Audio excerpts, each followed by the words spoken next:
the Son, the Holy Spirit. Amen. Our Father, Our Father, who art in heaven, hallowed be thy name.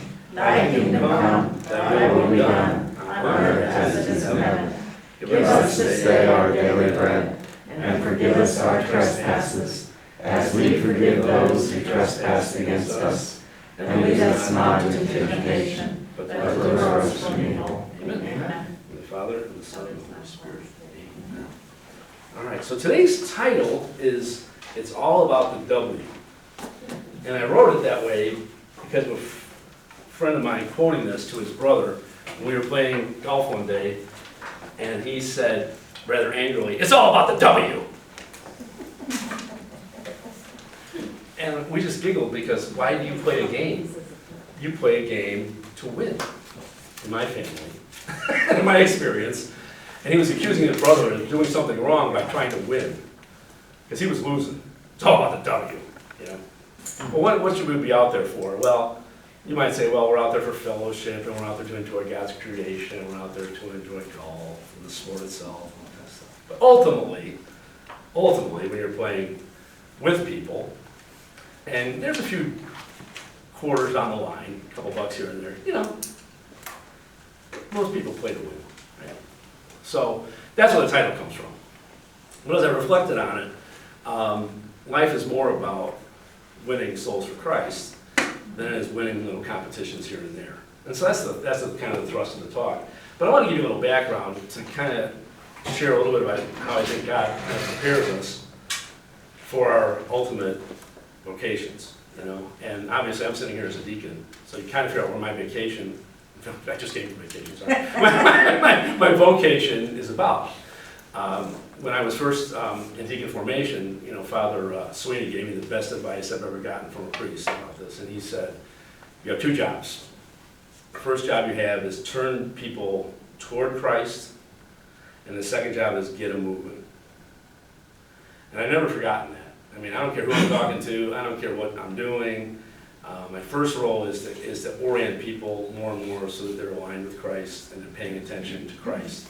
And then secondly, to get them moving in their relationship toward them. He didn't say how fast I had to get them moving, the rate of change, etc. It's just about get them in the right direction and then get them moving.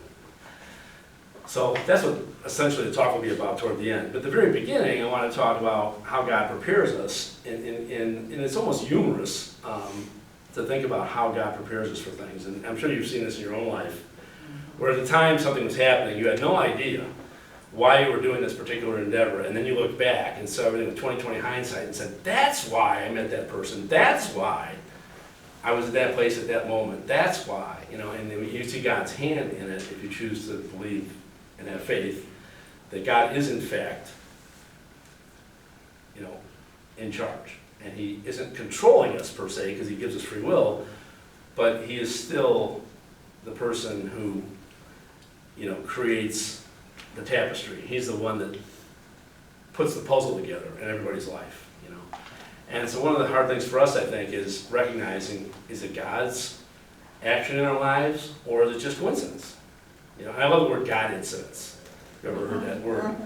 That when something happens that you're not quite sure if it's coincidence, I like to say, well, it could be God incidents. It could be God's hand in my life pointing me toward that. And so just one little example that has nothing to do with today's talk, but when I was a junior in college, my golf coach was a speech teacher, and I took my first speech class only because he was my golf coach. I had no interest in speech, but I had to get so many hours in liberal arts so that I could graduate. Because I was at a liberal arts university, where half our courses had to be liberal arts. It couldn't all be business, so I would have just taken more business classes because I was an accountant. Okay. So speech, okay. So I take this speech class, and I realized that there's some really nice-looking women who want to get into theater and become actresses and things. And so the next session they had was this class called Voice and Diction. Okay, so I took it. And I was one of 3 guys in a class of 30 girls. Now that was a good odds when you're 20 years old, okay? And I remember looking around going, this is not bad. This is good, you know. At the time I thought it was all about, you know, this is wonderful. I get to have an easy class, because all I'm going to have to do is speak, and what do I love to do most? Hear myself talk, right? So that's great. And I'm going to learn how to speak better. And I don't want to throw around all these lovely ladies, you know. So I'm sitting in there, and here's what a typical class was like. They would give us these lists of words, and we would go around. And Carmela would say a word, and Bernice would say a word, Jerry would say a word, and so on. And if the word wasn't pronounced properly, then you would get corrected. So I'm a Chicagoan. Where we say, "Da Bears," things like that, right? And so the word in front of me was the word for 25 cents. Right? And I said quarter, like any Chicagoan should. And he said, "What did you say?"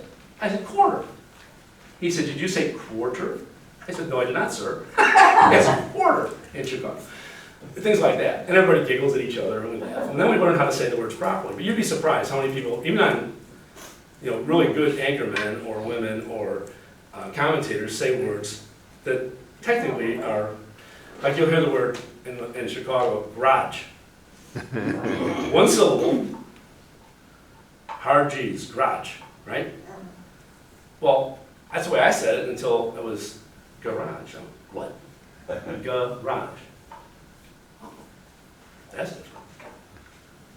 Okay, things like that. So here I was just going through the motions of being around pretty girls and having a blow-off class, and guess what I become? A person who gives presentations in work, and then I become a deacon, who's supposed to be faithful to read the gospel the way it's meant to be proclaimed, and to give homilies the way they're meant to be said, so that I can be clear in my voice, in my diction. So Father Doug picks on me when I say words like community or water or things like that, because most people just make them D's without realizing that they're T's, right? So you see those things and you look back and you go, there was a reason that I took that. God wanted me to be prepared to be, able to be understood well. I took another course in college about writing, because again, I thought it would be an easy class. It was on how to write professionally, not the basic, grammar stuff, but like business writing, Well, looking back, I was going 4 more years after grad school to go through a deacon program, and guess what I had to do every month? Write papers. So all that was, to me, just preparing me for all that was coming. And so how does this winning business work? And so, just to give you the background, both my parents were, they met on a golf course of all places. My dad was a caddy, my mom worked in the hot dog stands. My dad was kind of a hustler, not with golf so much, but with cards. So he's a card player and a gambler, not just this isn't like playing hearts, this is like serious poker stuff, high stakes stuff.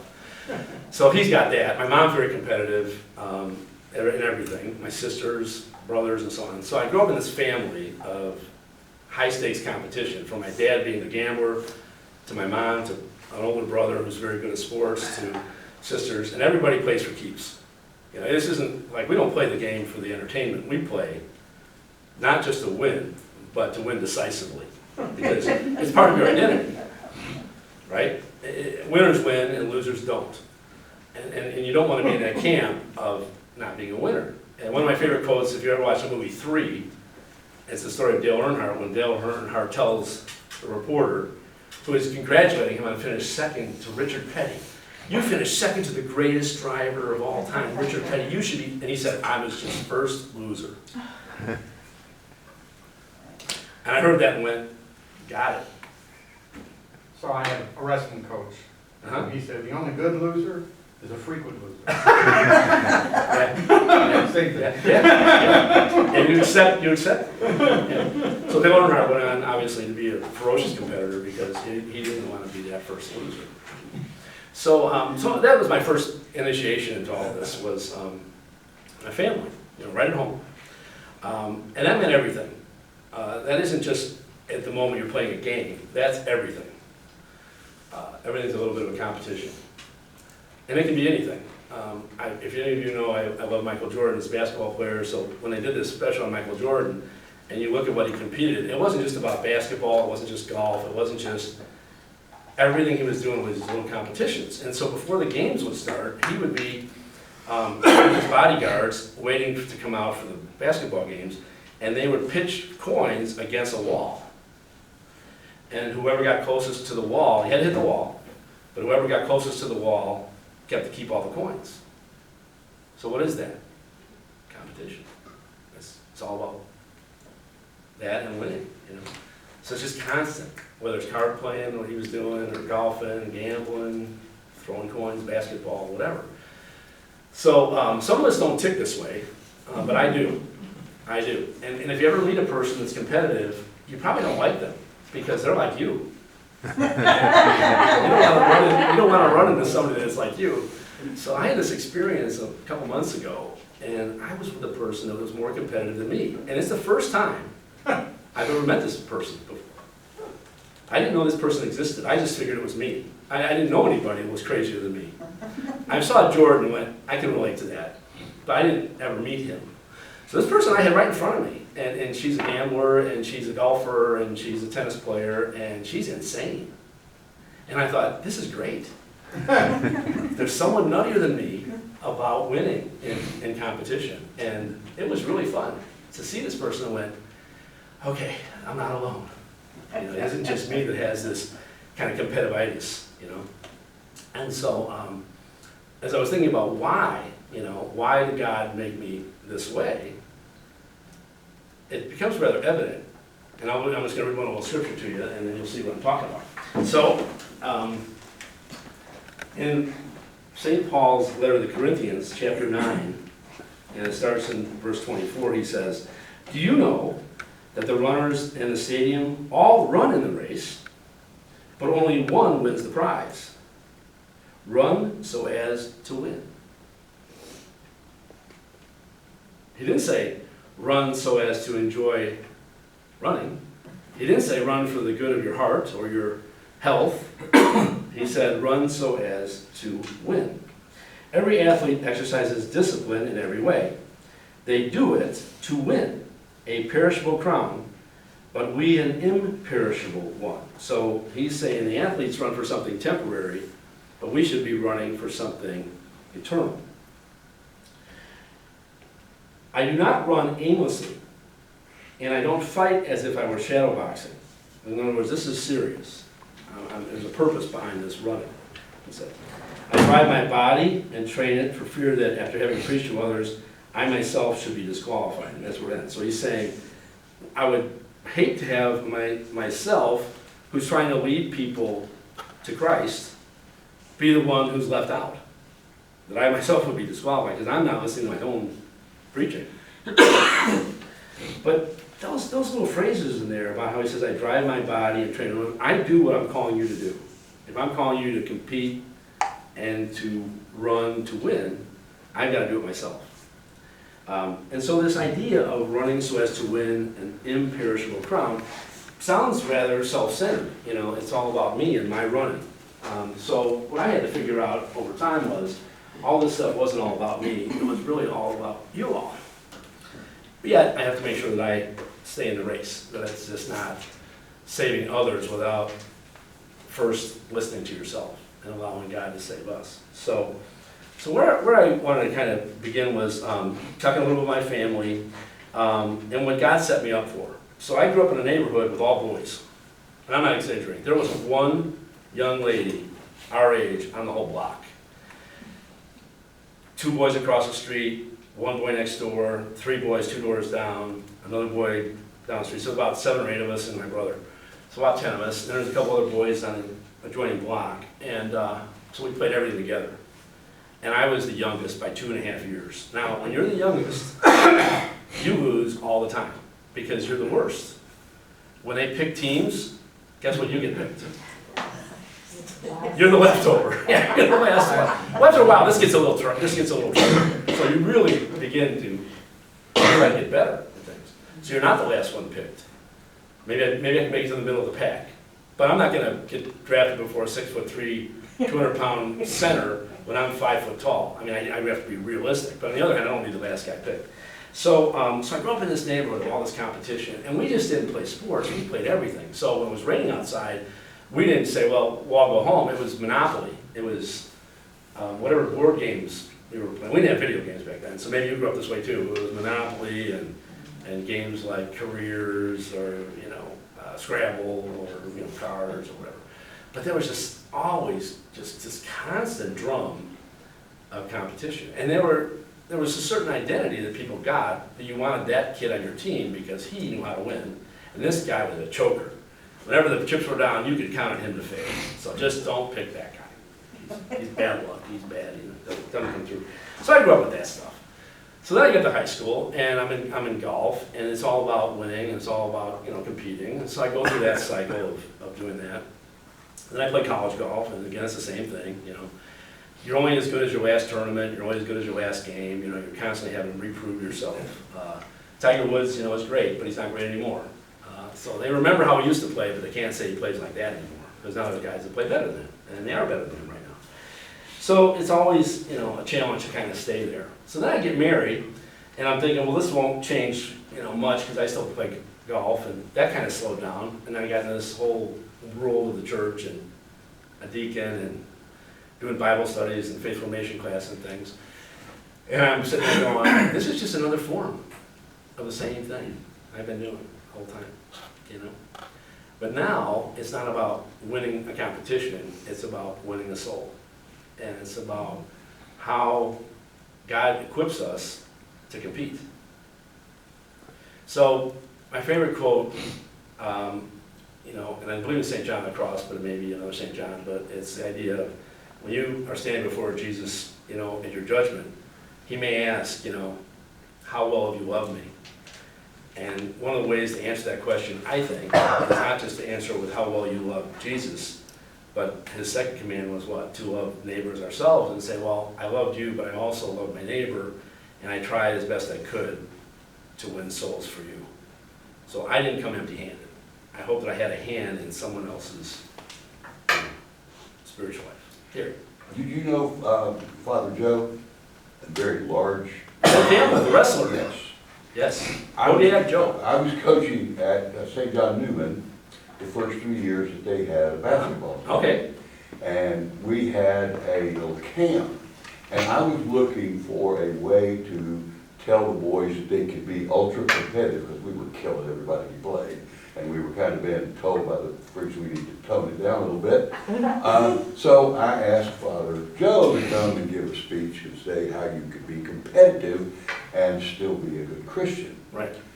I got more than I was. Father Joe, in case all of you don't know what he was referring to, Father Joe was enormous. 6'9". I mean, he was enormous. And he comes in and he says, well, boys, I want to tell you about being competitive. He said, when I was an SEC football player on scholarship, I was the largest player in the SEC. And then I became a professional wrestler. And I'm going to tell you, there's nothing in my life next to Jesus, loving Jesus, that I love better than giving a bone-crushing hit. So, and you can't be a whole lot more Christian than a priest. And I'm thinking, okay, we're good. And the boys took it to heart, and we just loved everybody who played. And they were listening, yeah. But he also gave the same quote you did about you always play to win. Yeah. And having, there's a goal in mind. And my goal had to change from what my golf handicap was and what my most recent accomplishment was to how do I use what God gave me to win souls for Christ. But I want to give you a little bit of that background. So then I get married, and I marry someone that's more competitive than me. So that person I met a couple months ago, she's off the charts. My wife is a little more reasonable, but she's a marathon runner, right? So any of you run? A little bit? I do not understand this. I mean, I am completely at a loss as to why people will do this to themselves. To run for 3 or 4 hours to accomplish this 26.2 mile marathon, for what purpose? I just don't understand. There's no score. It's like, did you win or lose? I don't know, I ran 3 hours and 47 minutes. Okay, but who are you playing against? Well, myself, my client. Okay. Now, if you're an elite runner, it's a little different. You're running 2 hours, you're winning the race, I gotta get that part. But just to complete it, it just seems so bizarre. So we're out in Boston, And she's qualified with 3 hours and 40-something minutes, and she's injured. She's got a really bad left hip, and she's got a torn labrum, if you know what that is, inside her hip. She's got a bursa sac, bursitis, which is torn. And she's running on this stuff. And she's laboring from the first mile, you know? And I'm thinking, if it was me, I would say, you know, I'm injured. I just can't do this. But she ran 26.2 miles in 5-something hours. Because that's as fast as she could run. Because she qualified averaging roughly 9 minutes or so a mile, and it turned into another like 12 maybe plus minutes a mile, an extra hour plus of running. So what drives some people, I don't understand, but the competitiveness I get. So I came back from manager school, and they gave us these personality tests. And out of 7 competitive questions, I had 4 that were answered. So I was in the range of competitive. Well, she took the 7 questions, and she got 7. And I went, uh-oh, because I knew what that meant. It didn't mean like we could play a card game, and I won, and she'd be, oh, nice game. It was going to mean, let's play again, I got to win. And I knew what that meant. So that's that nature, you know, is to strive to continue to compete and win. So it's not just in my former family, it's now in my wife, and it's in me, and then we have these 2 boys. What do you think they're going to be like? So they swim through college. You know, swimming is the hardest darn sport. It's like running.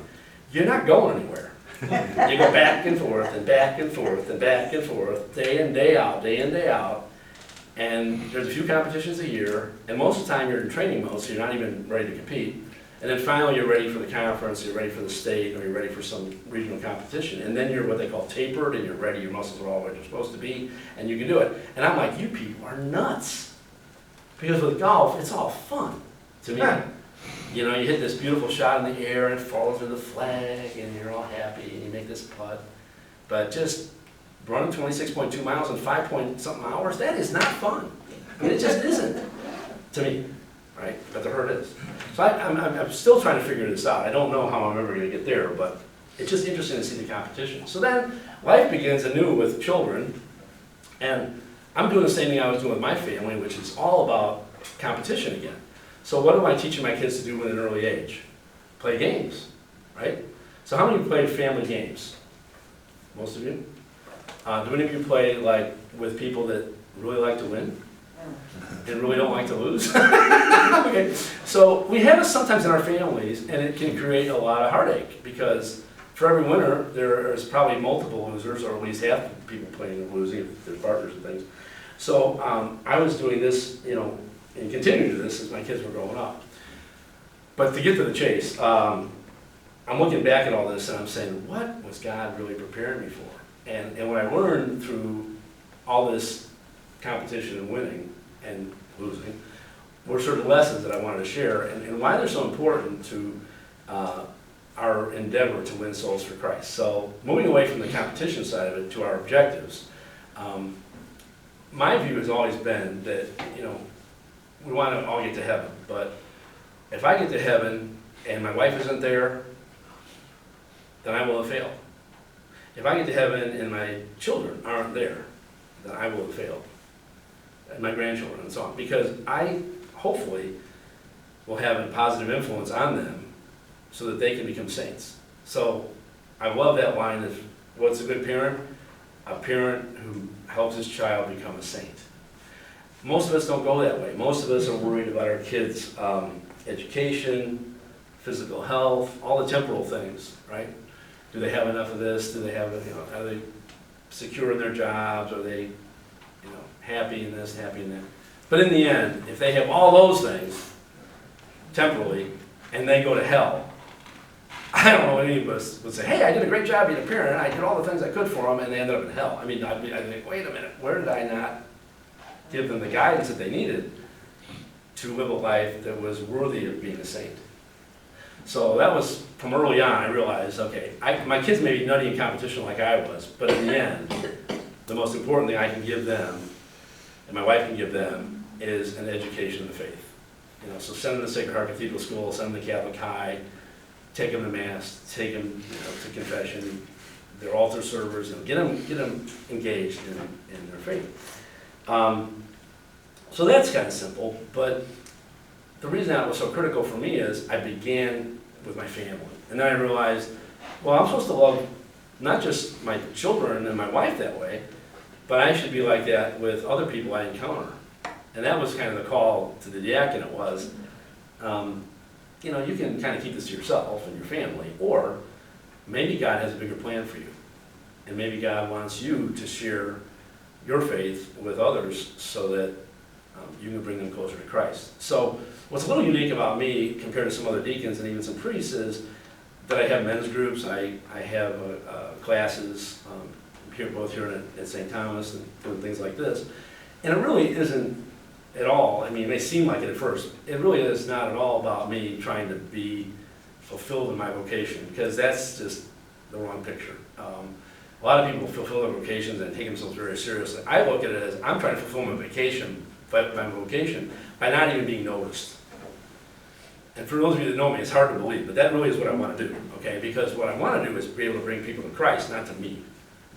So like St. Paul says, you know, don't call yourself a follower of Peter or of Paul or Apollos, or, you know, call yourself a follower of Christ, right? Because Christ is the one that we're called to.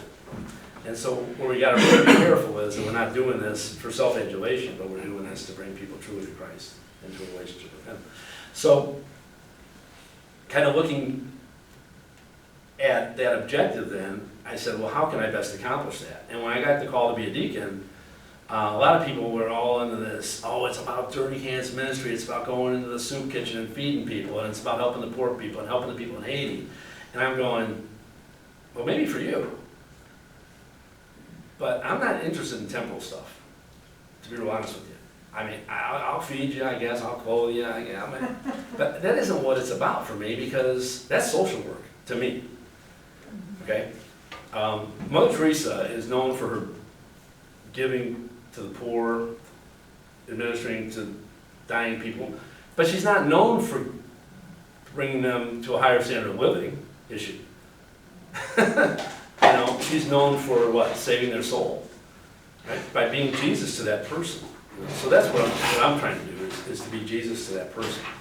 And needless to say, you never quite get there, but you're always trying to bring Christ to the other. So the trick there was to get out of that temporal space and to get into God's space and recognize that God had a vision for me to help Him. Because I'm not the Messiah, He is, right? All I can do is assist. So help lead others to Him. He's the Savior. We hear one thing today. When I say winning souls for Christ, I'm not winning them, right? I'm just leading them toward Christ. But the idea is that that's the role. So for each of us that aren't deacons, we have to look at it and go, well, how do I do this? You know, how do I take the lessons of my life and apply them to winning souls for Christ? How do I lead people toward Christ? How do I encourage people? And so that was what when I thought about this talk, I thought that's what I want to kind of share is the background of how the competition prepared me, but how things in life can prepare you. So some of the learnings that I had, for example, with sports, was that we all want to win, but winning is a very temporal activity. You're a winner at the moment, and then the next week you don't win, you're not the winner anymore. You know, it's just there's somebody else that now has won. So, okay, so I gotta get used to the fact that I'm gonna lose more times than I win. It's just the nature of everything. I'm not gonna win all the time. I may lose more than I win, especially when there's lots of competitors. I mean, if I'm in a golf tournament with 144 people, and I'm on average, I'm gonna win one out of every 144 times, which means I lose 143 out of 144 times, right? I mean, you can't just think, I'm gonna win everything. So, first just accepting failure and accepting loss. And for some of us, that's really hard.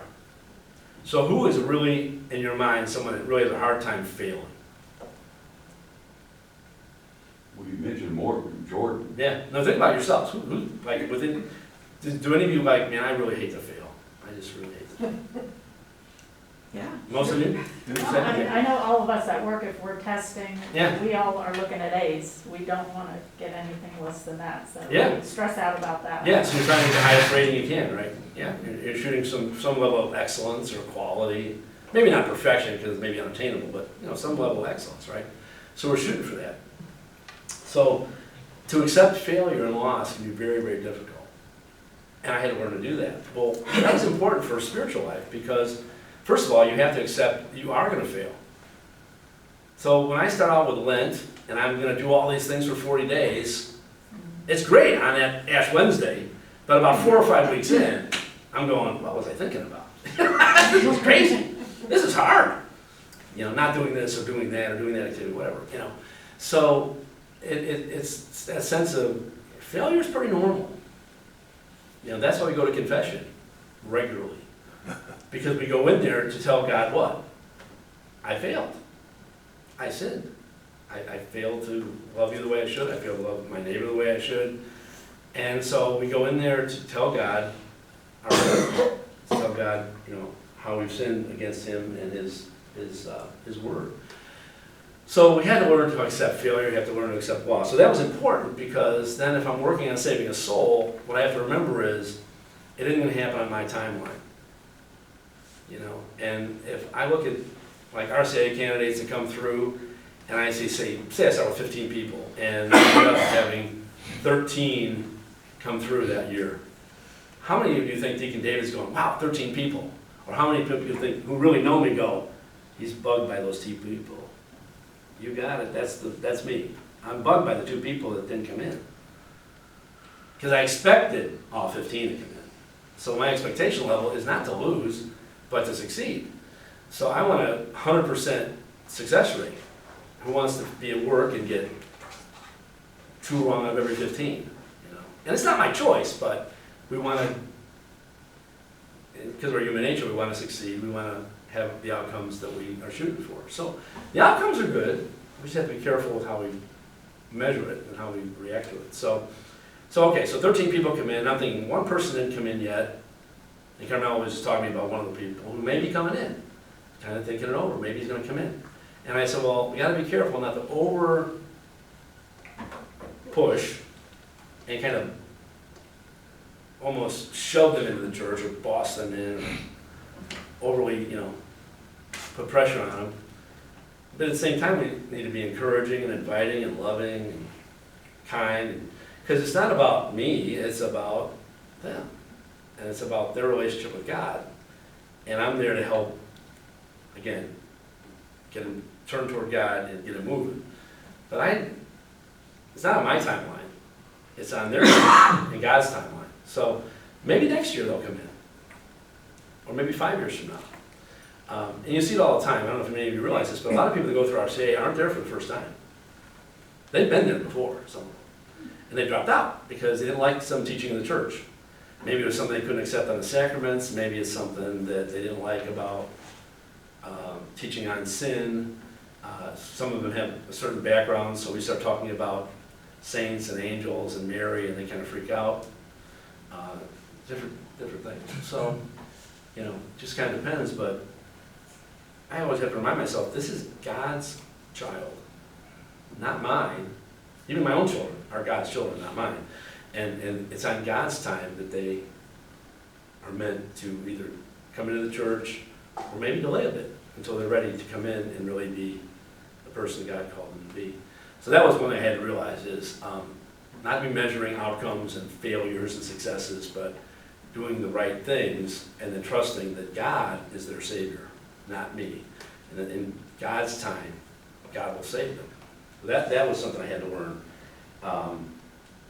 And then also, so what was difficult for me in particular was trying not to appear the wrong way. So when you're golfing, you want to be very self-confident, and you want your opponent to know that you're self-confident.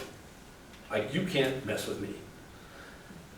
I am a good golfer.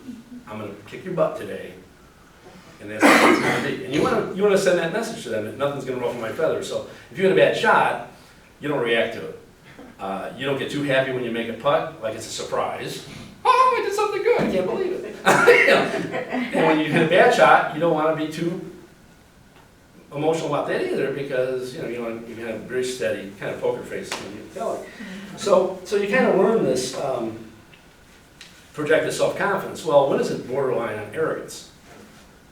To where you're really not just self-confident. Now it's like you are misusing God's gifts and now you're beginning to put others down.